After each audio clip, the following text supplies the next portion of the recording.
asalaamaaleykum mbokk yi ni siiw si daaray technologie ñu ngi leen di gërëm te di leen jaajëfal dal leen si seen nouvelle vidéo ñu jàng propriété background image. Alors propriété background image day permettre tout simplement jël benn image mu def ko en background comme sànq ni nga ko defee woon en couleur. Par contre bii différence bi mooy image lay jël mu def ko background image. Alors pour cela yokk naa fi par exemple juste ces deux trucs là. Donc boo ñëwee style.css donc lii dama ko commenté pour mu bañ a am impact si lu may def si background image, n'est-ce pas. Fii ma organisé background color, fii ma def si background image. Alors même chose laay defaat, dama naan ko sélectionner ma par exemple page bi. Ginnaaw bi ma ko sélectionné, donc je vais faire un background pas couleur cette fois-ci mais image. Alors background image bi, n'est-ce pas, da nga koy jox fan la image bi nekk, et pour jox ko fan la image bi nekk da ngay utiliser tout simplement la fonction URL. Alors fonction URL bi, donc fii mën naa ni ko génnal par exemple si dossier bi nga nekk, ban dossier 17 background. boo génnee dossier boobu di nga gis dossier public nga dugg ci, dossier image nga dugg si, après di nga gis benn photo bu tudd art.jpg nga dugg si. Alors donc boo defee nii, donc n'est-ce pas, bu ma actualiser à ce niveau là, CTRL R, di nga gis par exemple que photo bi def na ko par exemple en background. Donc parfois, le plus souvent aussi, on peut faire ça, n'est-ce pas. Ça c'est la notation longue chaîne, mais souvent da ngay gis ñoo xam dañuy utiliser la notation short chaîne sans pour autant utiliser par exemple tirer image. À ce niveau là, mais ça mën nga def de telle sorte que image bi, comme par exemple ni nga gisee image bi, c'est pas très lisible, toutes les parties de l'image ne sont pas lisibles.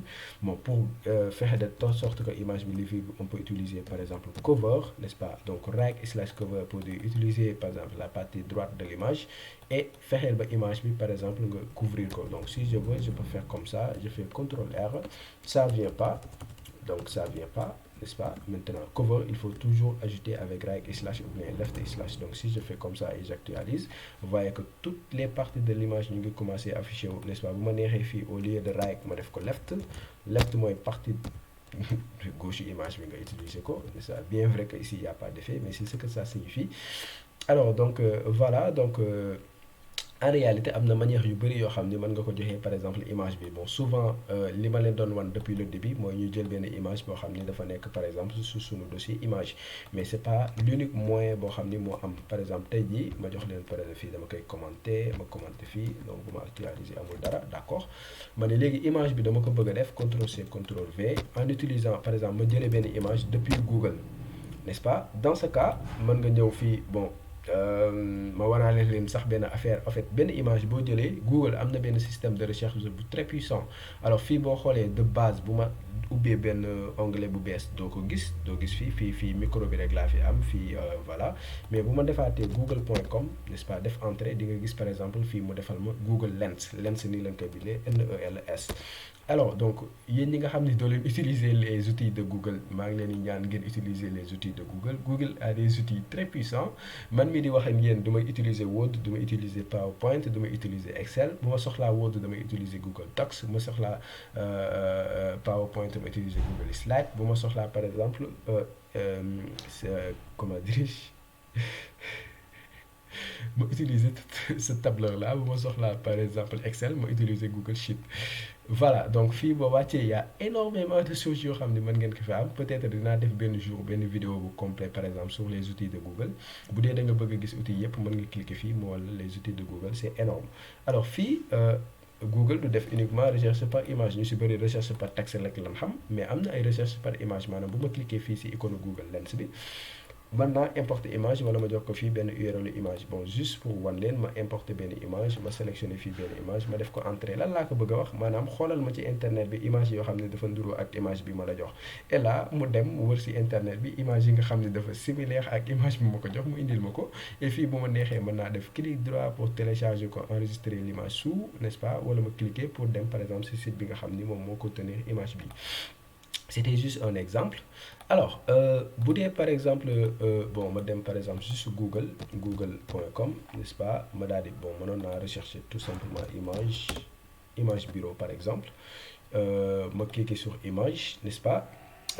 Comme par exemple bureau bi gis ngeen nu mu rafetee, wala bureau bi mën naa def clic droit ne ko copier l'adresse de l'image. Non, bu leen def copier l'adresse du lien, mais c'est plutôt copier l'adresse de l'image. Alors bu ma cliquer sur copier l'adresse de l'image, dafay copier maanaam directement chemin wu image bi maanaam image bi nga xam ne mu ngi ci internet ni chemin bi lay copier directement boo defee copier l'image dafay copier tout simplement le nom de l'image maanaam turu image bi bon juste pour wan leen bu ma cliquer fii bu ma ñëwee fii bu ma defee CTRL V n'est-ce pas turu image bi lay récupérer n'est-ce pas alors fii bëgguma récupérer turu image bi mais image bi laa bëgg a maanaam chemin image bi laa bëgg a copier moom la ñuy woowee adresse copier l'adresse de l'image ma ñëw fii ni ko lettre au plutôt nga utiliser par exemple URL n'est-ce pas fii plutôt nga utiliser image bi nga xam ne dafa nekk ci dossier image utiliser image bi nga xam ne dafa nekk ci internet CTRL V boo defee CTRL V yaa ngi gis normalement HTTPS la war a tàmbalee boo xoolee fii HTTPS DT image bon on va tester si ça vient le plus souvent ça commence pas avec HTTPS mais DT kii ça vient c'est pas grave donc bu ma ñëwee fii bon je pense que am na si yoo xam ne HTTPS lay commencer bu ma ñëwee fii def CTRL Z CTRL V bu ma ñëwee fii CTRL V voilà je pense que bii HTTPS est-ce que moom la commencer oui ou non donc ma ñëw fii voilà bon bii aussi data point image y a pas de souci mais am na si yoo xam ni bon HTTPS boo tegee curseur bi sax daf la ko war a wan n'est-ce pas bii je pense bu ma defee copier l'adresse de l'image bam ma def CTRL Z CTRL V et juste pour vérifier cela donc data point image toujours il y a encore souci encore on va laisser ceci donc voilà bon n'hésitez pas ngeen tester benn par benn mën na am yoo xam ne di ngeen gis par exemple bu commencé te yaa ko souci l'essentiel mooy que image bi ñëw y a de très jolies images souvent bu dee da ngay rechercher par bureau et voilà n'est-ce pas toujours il faut faire ceci voilà donc yéen a ngi gis maa ngi am sama image alors c'est pas l'unique moyen bu ma neexee par exemple mën naa commenter fii CTRL 2 points ma def background ma utiliser li ñuy wax les linéaires gradient donc background color n'est-ce pas fii bu ma neexee ma utiliser linéaire gradient donc gradient yi dinañ ci ñëw bu leen ko yàkkamti c'est une fii c'est pas c'est image c'est une leçon à part n'est-ce pas bu ma defee linéaire gradient n'est-ce pas bon pour l'instant on va faire simple dama naan ko bleu red tout simplement bu ma neexee ma jox ko plusieurs valeurs ah bu ma neexee ma jox ko fii yellow mooy jaune n'est-ce pas bon ma ñëw fii actualiser yéen a ngi gis par exemple sous forme de gradient donc fii lay commencer bleu après rouge après mu daal di sàcc jaune n'est-ce pas ci ordre bi nga xam ne moom laa ko joxee voilà il y a énormément de manières qu'on peut utiliser pour faire des background images soit nga utiliser image boo xam dafa nekk ci sa machine soit par exemple nga utiliser la notation shorthand wala la notation longhand soit par exemple nga utiliser image boo xam dafa nekk directement sur internet soit nga utiliser par exemple les linéaires gradient alors sama gars yi ma jox leen rendez-vous ci beneen vidéo ñu yaatal sur la propriété background attachment